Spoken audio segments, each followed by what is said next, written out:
Wham! George Michael was one of the smoothest and most famous singers of the last 50 years.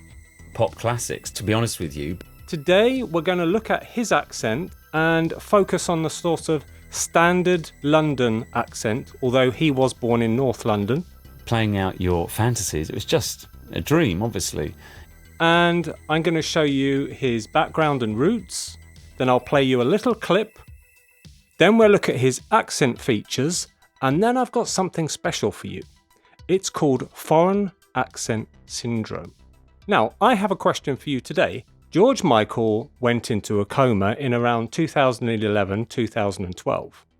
When he came out of the coma, which accent did he say he was speaking?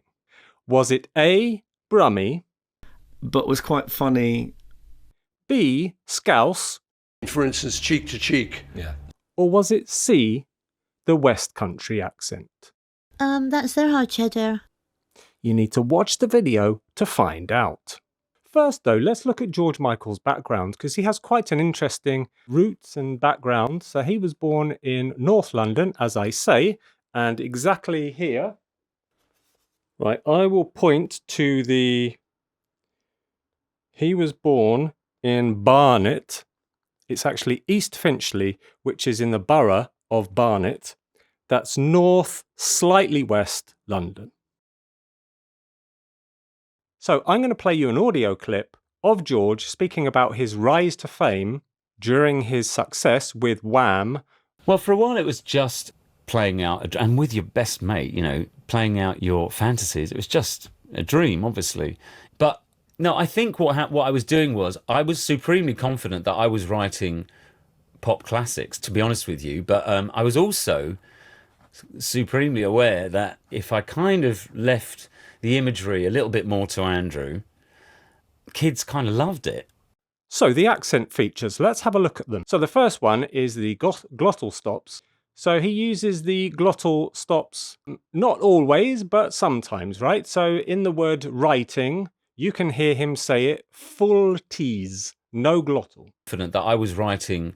But in the words but, out, and little, he says it this way. A little bit more to Andrew. A little bit. And he says the word mate, not mate. And with your best mate. Yeah? Let's have a listen. Best mate. And so this is a classic thing to do. And of course, it also shows that he likes using colloquial language to, I think, to add a bit of street to his rather middle-class accent. Okay? Now, the next feature is he doesn't always pronounce the L or L sound at the ends of syllables. Absolutely magical. He says it this way. Magical. Magical. I mean, that's almost Cockney speak, that is. Magical, magical. It's getting there. Yeah? It's more of a W than a L sound, in fact. Okay, so let's move on to this foreign accent syndrome. So let's go to the question that I asked at the beginning of the video. And I said, which accent did he have after coming out of the coma, he claims?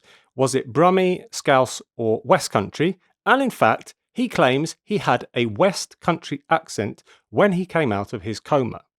That's their hard cheddar. And this is the explanation he had. He says, and I quote, "I swear this is true. I came out of my coma talking in the West Country accent. The doctors were worried that I had this condition where some people wake up speaking French or some language they learnt at school. There's nothing wrong with a West Country accent," he says, "but it's a bit weird when you're from North London." That is just crazy. Here is a clip of the West Country accent to compare. I'm just saying, honestly, what I've done myself, and It's noticeably different from the London accent he had. Obviously. So, to summarise. So, his accent is quite well crafted, I would say. We said, he comes from a slightly middle-class background, but he has these sort of street or London features, especially the glottal stop and the dark L sound. These are the two classic features he uses. And by the way, make sure you keep the faith. And when you go out, be careful with your whispering, because you don't want to have careless whisper. I'm John, and right here you can get a better British accent. See you later. Bye.